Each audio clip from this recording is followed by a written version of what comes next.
Locked On Dolphins. Today is Thursday, November 17th, but it's not crossover Thursday because the Dolphins are on the bye. So instead, today we're going to be talking about things that we should be rooting for and interested in Week 11 of the 2022 NFL season. You are Locked On Dolphins, your daily Miami Dolphins podcast, part of the Locked On Podcast Network, your team every day.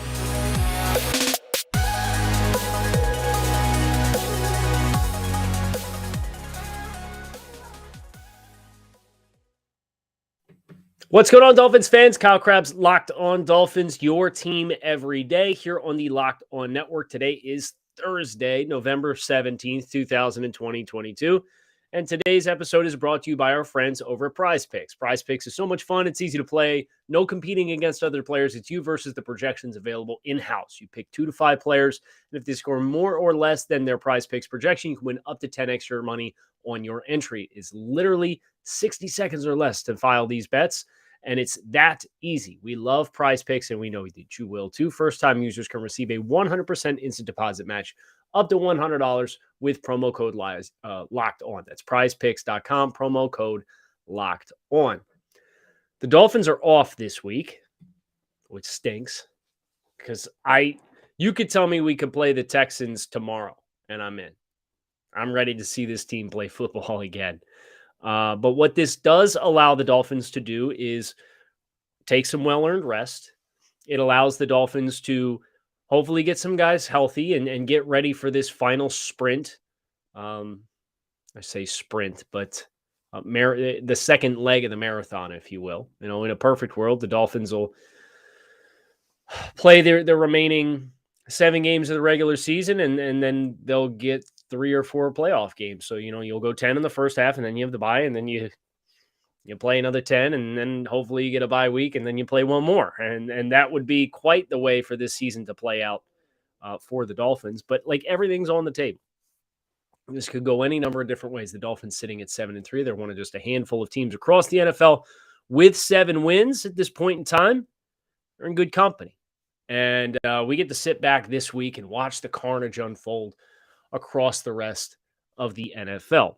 So, kind of wanted to go through the college and the pro slate this week for things that are particularly relevant for the Miami Dolphins. And I dare to throw college in there because, yeah, the Dolphins don't have a first-round pick, but they still have 2 picks on day 2.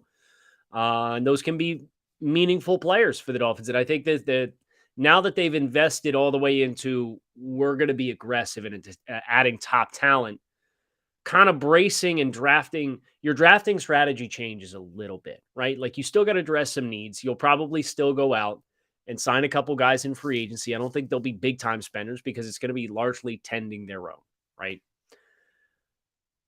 But you could add a few key pieces, and especially in the later chapters of free agency, when that rolls around after, say, the NFL draft next year, the Dolphins will be in a position to add some veterans or wait till after June 1st if players have June 1st cuts and make some additional contract moves. But the draft itself, you could identify a few key pieces that you think on day 2 can help you now, or you can start drafting a year in advance. What do I mean by that? Well, a lot of teams, when they have sustained success and they're able to roll it through year over year over year over year, they are able to identify players ahead of time or position rooms ahead of time that we say, realistically, we cannot retain at least one player who's a key contributor from this position room 2 years from now. All right, we have 3 contracts that have to be renewed. You have to factor for those guys continuing to play well. They're going to get more money. So we're going to have to let somebody walk out of this room, right? So instead of waiting until that moment happens and then handcuffing yourself and saying, oh my goodness, like, we have to get this locked in this offseason, because if not, it's going to be a desperate need. You draft in anticipation, and then those players get a year in the system to familiarize themselves with the system and learn and grow. And kind of, and I don't know that this was necessarily the outlook and the objective with Channing Tindall, but I think about Channing Tindall as a football player. You brought back Duke Riley. You brought back Elandon Roberts. Jerome Baker's still here on a big money contract. You brought back Sam McGuavin. Well, You're probably not going to retain all of them once again. So by picking a guy on day 2 and Channing Tindall and letting it have a year within the system and he kind of grows in and you don't feel like you got to throw him into the fire right away, he can develop and become the best version of himself without being exposed to some of the negative factors of being on the field before he's ready. And then hopefully when he steps on the field, he's ready for that role and he can excel in it. And you replace the starter a year in advance, right? So kind of merge some, I wasn't expecting to, but that's usually how these things go. And for the record, this is iced tea today. Threw some team building ideology in here as well. But there's a couple games on the college schedule that I'm interested in, but we should start with the NFL side of things. Any AFC team that is playing an NFC opponent, I'm rooting for it to lose this weekend. And it's pretty early. It's November 17th to kind of be looking at the standings and watching and rooting for losses. Because obviously the Dolphins in years past, they've put themselves in a position where they need help, right? They have to climb out of a hole. Well, they haven't put themselves in that position this year because they started fast and they won 7 of their first 10 games. But the conversation is still very much there, just through a different lens. We care about seeding. We care about potential home field advantage. We care about winning the division. There's a lot of things that are relevant here for the Dolphins that every loss down the stretch is going to matter. I think if the Dolphins win, they'll probably need to win 12 in my mind to win the division. And you can there are pathways to do that even if you go up to Buffalo and lose to Buffalo in a head-to-head. I just did one yesterday on playoffpredictors.com in which I had the Dolphins finishing 12-5 and the Bills finished 12-5 and the Dolphins lost to the Bills. But based on it came down to the tiebreaker was a record against common opponents. It's also worth acknowledging the Bills don't have a win in the AFC East right now. If the Bills slip one more time, they're going to play the Patriots twice, the Jets once, and the Dolphins once. They're 0-2. If they slip and lose one, and Miami takes a loss to the Bills and then wins the rest, you could also have a tiebreaker in divisional record against Buffalo. But I think 12 is probably the magic number to clinch the AFC East. There are some scenarios that could have the Dolphins clinching as early as a win in the Chargers game, winning a playoff spot. They're highly unrealistic. I do not expect those to materialize themselves. But just doing the math and let's start looking at losses and thinking about wins for Miami. So tonight, the Titans go to Green Bay and play the Packers. Now, the Titans aren't largely a threat for the Dolphins because the Titans are probably going to win the AFC North. The rest of the division is a dumpster fire. But what I would like to see is if you are going to be the 5 seed, if you're not going to win the AFC East, the Titans are the team that I have identified amongst all the division winners that I would most be optimistic about the matchup going into a playoff game on the road. It's the team that is furthest south, right? Nashville versus Indianapolis would be inconsequential because it would be a dome, but that team is a hot mess express. I don't expect that we'll see them, despite their record. They're kind of floating around 500 at 4-5-1. Baltimore and Cincinnati, Buffalo. This is the one you want. Kansas City. And they'll, presuming that they're in the driver's seat to have a bye, but the Bills could potentially chase them down if the Dolphins don't win the division as well. So if you're going to be the 5 seed, I'm rooting for a Titans loss against the Packers because the Titans would be the team. They got a really good run game, but their offensive line talent itself is not that good. Oh, they lost Taylor Lewan for the season. Aaron Brewer's out here playing left guard for them. They got a rookie playing right tackle. Their wide receiver core and their passing game in general is not good. They don't have a lot of weapons that you feel good about the Dolphins' ability to play man coverage against it and load the box and try to do what they did against the Browns. And I think they could do that. So the Titans, I'm rooting for an L against the Packers because I'm rooting for the Titans to be the 4 seed in the event that that's the shoes the Dolphins find themselves in having to take a road trip. Bears Falcons, totally inconsequential in my mind. Panthers at Ravens. I mean, I guess you could sit here and say, well, they're playing an NFC team, so go Panthers. But this one really doesn't move the needle for me like some of these other ones will. The next one's a big one, but I do love a good cliffhanger. So before we talk about Browns Bills, I mean, there's some weather components here that we'll need to keep our eye on to make for a very entertaining football game, depending on what the decision is on where to go from here. I'll tell you about our friends over Blue Nile. Whether you are looking to pop the question, have a special moment or milestone to celebrate, or just want to let your love sparkle, Blue Nile can help you make your celebrations even more memorable. As an original online jeweler, Blue Nile offers the largest selection of independently graded diamonds and pieces priced significantly below traditional jewelers. Looking for a piece of fine jewelry to commemorate a special milestone, but still having trouble choosing? Blue Nile's jewelry experts on hand 24/7, available via phone or chat to help you find a memorable gift at every budget. Shop stress-free with Blue Nile's 100% satisfaction guarantee. All Blue Nile orders are insured and shipped for free in discreet packaging. They also overnight ship if you're in a rush. Make your moment sparkle with Blue Nile. Go to BlueNile.com and use code LOCKEDON to save $50 on your purchase of $500 or more. That is BLUENILE.com, code LOCKEDON to save $50 on your purchase of $500 or more. BlueNile.com, code LOCKEDON. You hate getting stuck in Black Friday crowds? Super uncomfortable. But you know what is comfortable? Shopping Tommy John's Black Friday sale from your couch. Highly recommend. Whether you want to give your loved ones Tommy John or you're looking to get some for yourself on Black Friday, their brand new Tommy John underwear, loungewear, and pajamas are available right now for their Black Friday sale. With over 18 million pairs sold, giving Tommy John has become a holiday tradition. 97% of men and women love getting the gift of Tommy John. That's why Tommy John doesn't have customers. They have fanatics.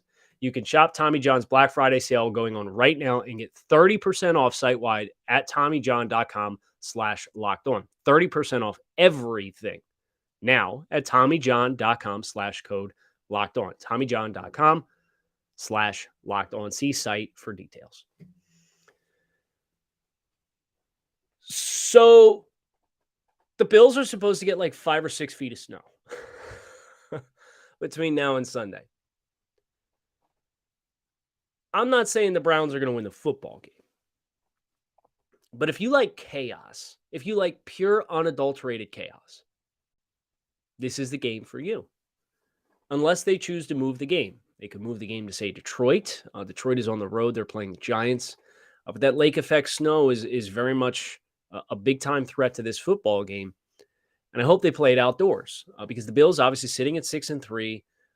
They imploded, I think would probably be a fair statement, against the Vikings at home last weekend to put the Dolphins going into the bye in sole possession of first place in the AFC East. And the Browns are a team that if you're going to play a cold, hard-nosed, knock them down, drag it out, tight matchup in which the team that runs the football is probably going to move them all with the most consistency, you tell me between the Cleveland Browns and the Buffalo Bills, who you think the team that is most capable of doing that is. Give you some stats on the Buffalo Bills right now. They, as a team, are 10th in rushing for the season with 1,169 yards.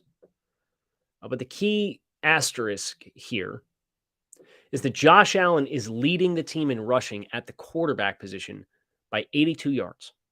He's averaging 7 yards per carry. The team's primary ball carrier, Devin Singletary, is averaging 4.3 yards per carry, 43 yards per game on 10 attempts. But part of what makes Josh Allen special is a lot of those runs are not designed runs. They are designed dropbacks. Contrast that to the Cleveland Browns. The Cleveland Browns, in spite of modest rushing numbers against the Miami Dolphins this past week in Week 10, they are still 5th in yardage and 6th in yards per attempt, and they get next to nothing from Jacoby Brissett. Jacoby Brissett, 38 rushes on the season. He's got like 150 yards versus Nick Chubb, 904. Kareem Hunt, 314. Nick Chubb averaging nearly 6 yards per carry. So we're obviously rooting for the Browns in this football game. It would knock the Bills down to 6-4 and put the Dolphins a game and a half in front of the Bills in the standings.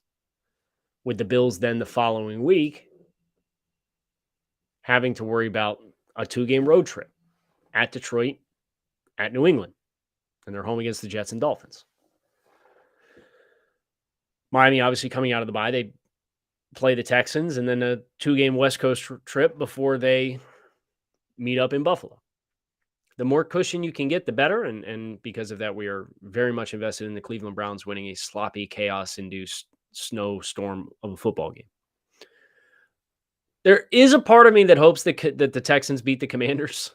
Just so that the Texans, anytime you get a team that's down bad like this, right? The Texans, they are largely sitting in the same shoes the Dolphins sat in early in the season. Or last season, I should say. The Texans are 1-7-1. 1-7-1. They tied week 1 against the Colts. They're 1-7 since. We know what that feels like. We know how tiresome that is. A team getting a little bit of a crack, a little bit of a break from it. Well, I would just prefer not to face a Texans team that is 1-8-1 for the sense that if that next one is the one that flips the switch and they play an inspired game against Miami. Now, I think Miami's talent is overwhelmingly positive, and I'm going to pick the Dolphins to win by probably 2 touchdowns regardless. But, just from a psychological standpoint, would be nice to not be the team that you have to worry about catching the most angry version of the Texans. Rooting for the Eagles to beat the Colts. Wild card implications there. The Colts, despite kind of all the chaos around this team, they fired their coach and benched their quarterback, then unbenched their quarterback and hired a new coach that's not. Yeah, okay, cool. Dropping the Colts to 4-6 is what we're absolutely rooting for here. The big conflict game, this is the tough one for me. I really struggle with this game. You have the Jets and the Patriots. There's a part of me that would love to see the Patriots win again. I think for the 14th consecutive time this would be against the Jets in head-to-head matchups, which would put both teams at 6-4 on the season. But if you're counting playoff slots, the Patriots falling to 5-5 also has some benefit for the Dolphins. Now, what's a bummer is say the Bills lose to the Browns and the Jets beat the Patriots. The Jets come out of week 11 in first place in the AFC East. That would sting. But that's also short-term loss for potential long-term gain if the Patriots get themselves worn out here and are out of the picture. Well, the Patriots, I don't think we've talked about this enough. Once in the past 4 games have they managed to rush for over 100 yards. Their first-round pick, Cole Strange, has been benched in each of the last 2 games. There have been 2 games since September which the Patriots have exceeded 300 yards offense. 300 yards of offense. And yet they're 4-1 in their last 5 because they played the Lions and smashed them. They smashed the Browns because the Browns turned it over 4 times. They got rocked by the Bears. Zach Wilson gift-wrapped 3 turnovers. And they played a dumpster fire Colts team. I'm unconcerned about the Patriots being any kind of threat in the AFC East.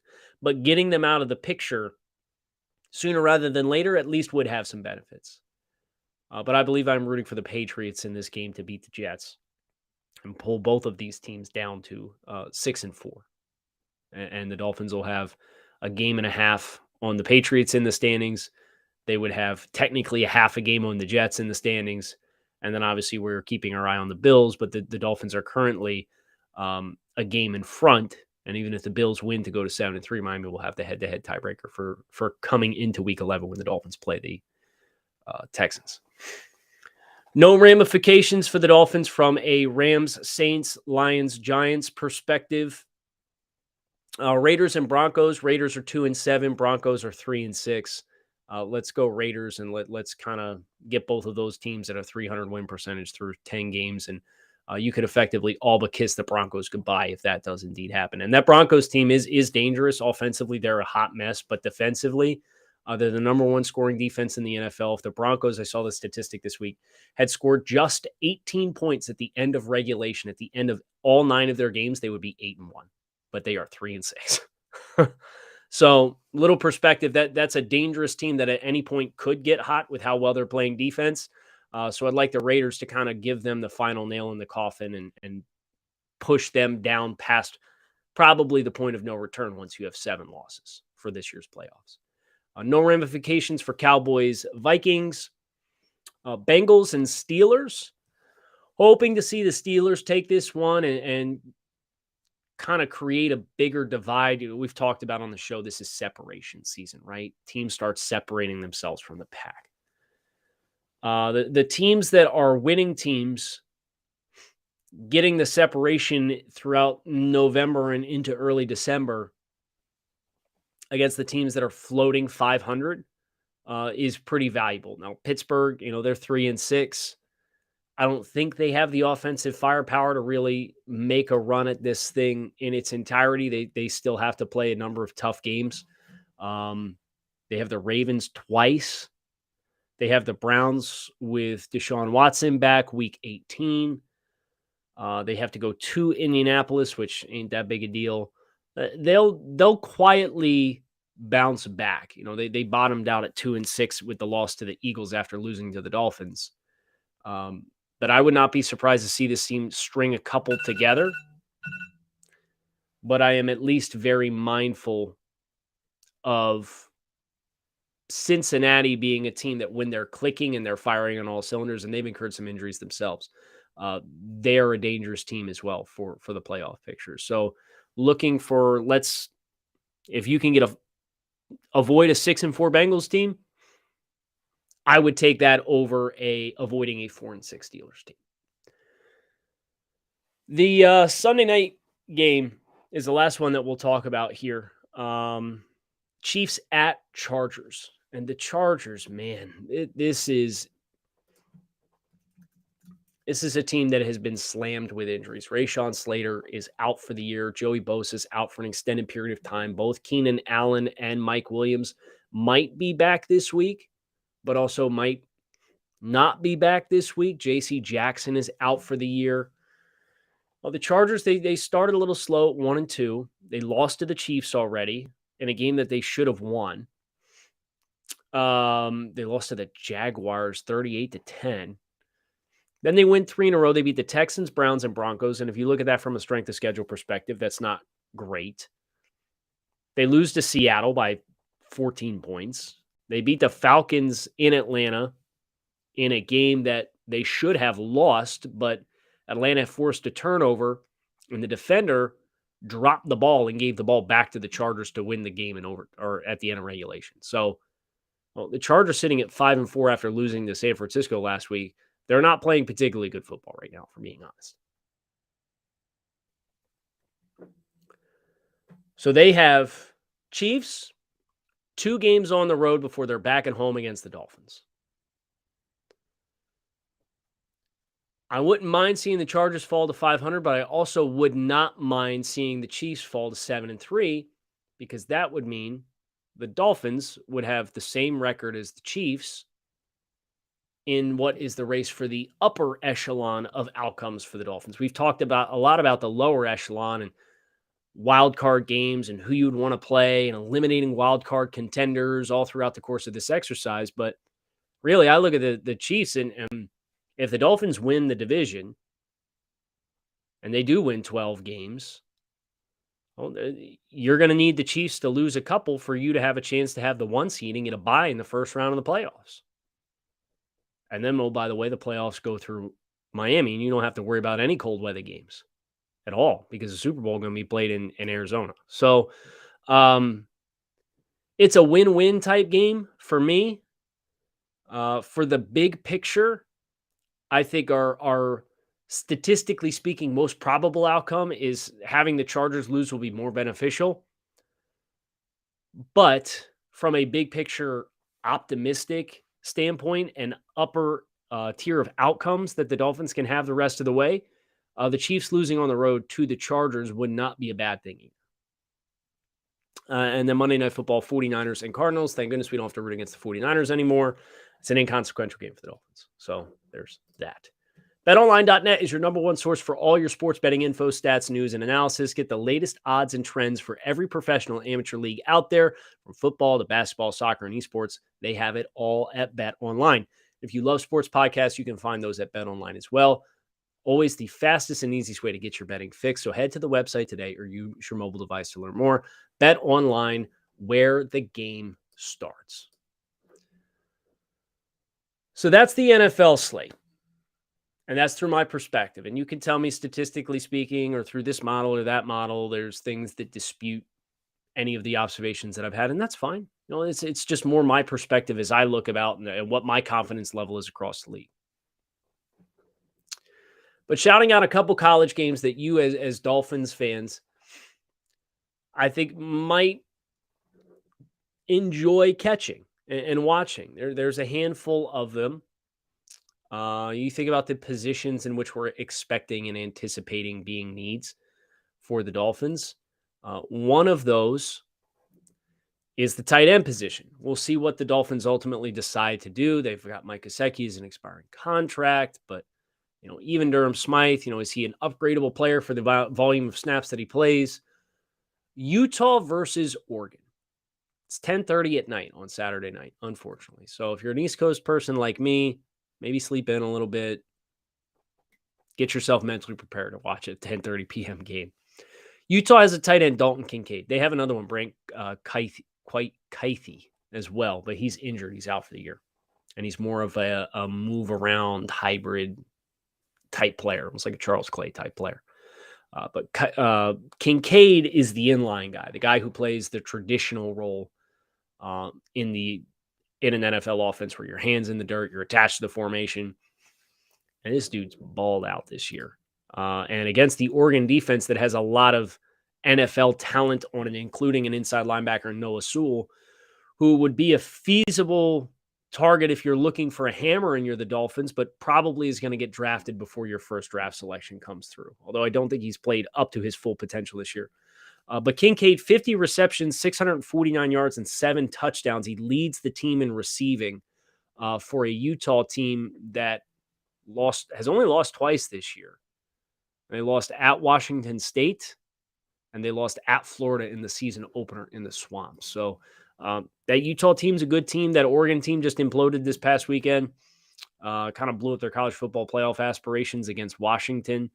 But they have a lot of talent as well. They've got a corner, Christian Gonzalez, for Oregon that I don't anticipate is going to be in play for Miami because he's probably going to be a top half of the first round pick, but he's a really good talent. Utah, another player on that team that I think is of note, actually two. Mahamoud Dibiate, he's a linebacker for them. Against the Oregon spread, they got an athletic quarterback in Bo Nix. They got a really good running game with some non-draft eligible guys. He's a transfer from Florida. He'd be another name to watch, Mahamoud Dibiate. And then the corner, Clark Phillips, is a little undersized, but he's super, super scrappy. And he's a good athlete. He's got good ball skills. So Utah-Oregon is a game that I would soft circle and just kind of keep my eye on if I were a Dolphins fan to look at, hey, what's a game that potentially offers a pretty good look at some talent that the Dolphins might have a crack at when it's all said and done. I'd also look to Ohio State, Maryland in the 3:30 slate. Obviously, Talia Tagovailoa plays, so if just from a Dolphins storyline perspective, if you want a good time, Talia's he's playing pretty good ball this year. He's missed a little bit of time, but he's passed for over 2,000 yards, 14 touchdowns, significantly better than the guy who stepped in his place when he missed time. But this Maryland team, Defensively, they got a couple guys that really moved the needle. Jacorian Bennett is one. It was just announced he's headed to the Senior Bowl. He leads the team in passes defense this year. He's a pretty thickly built corner.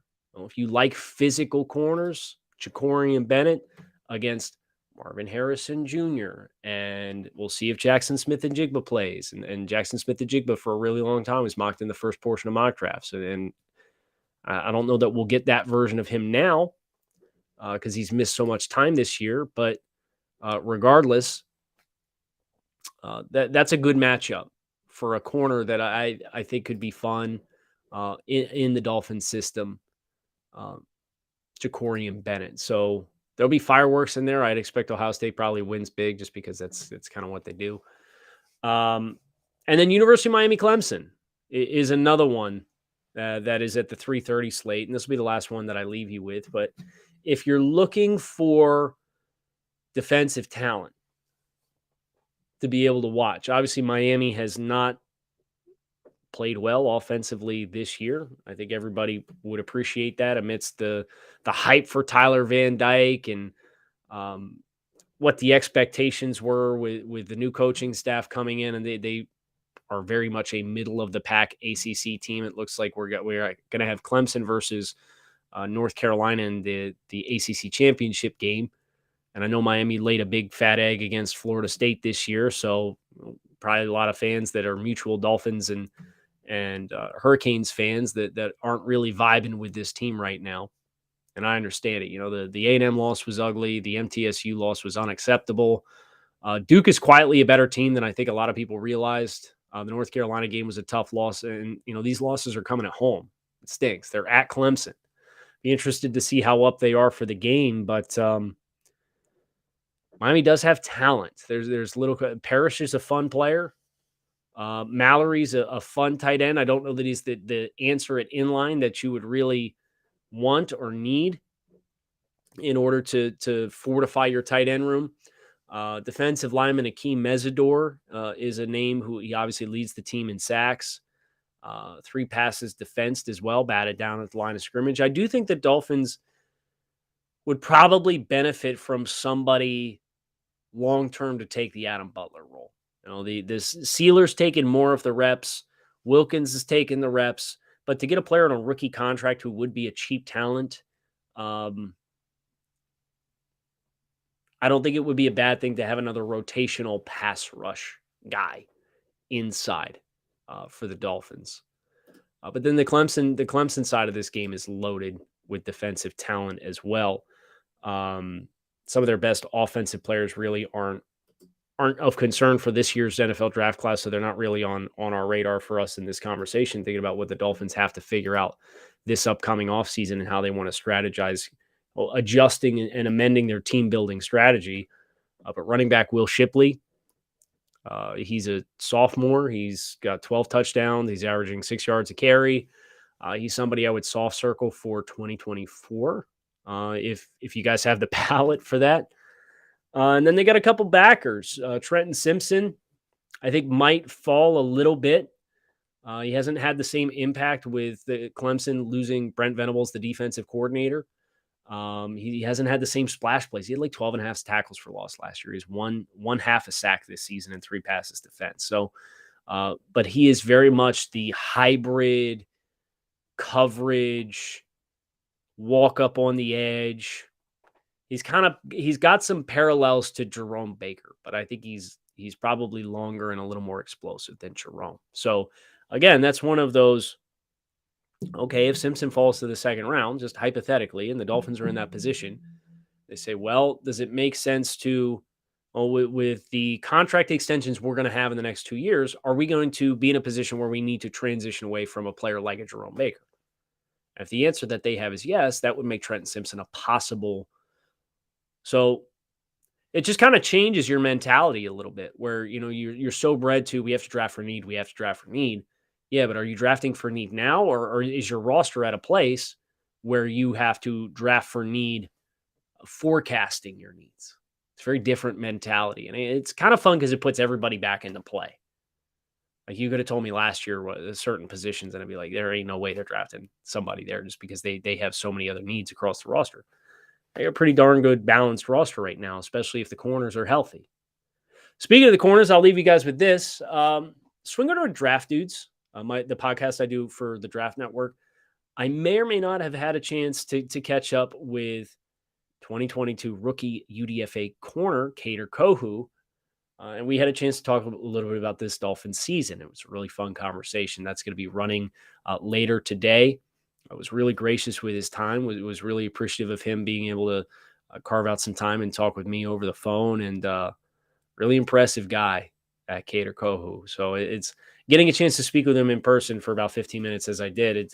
It's not a surprise that he has made the most of the opportunity that he has thus far this season. And I'm very excited to see what he does with it from here. So just throwing that out there if you're interested in more Miami Dolphins content. So Kyle Krabs, make sure you keep it locked in right here on Locked On Dolphins. We power the pod tomorrow to close the week before we go into the bye week. And it's going to be a very non-stressful weekend of football. The Dolphins gave us a nice gift with a non-stressful game on Sunday this past week, winning big against the Browns. So we'll take all the non-stressful weekends we can get because the Dolphins are going to be playing for keeps here down the stretch. And as a result, I'd imagine there are going to be some gray hairs coming in for a lot of us. But fins up, keep it locked in right here.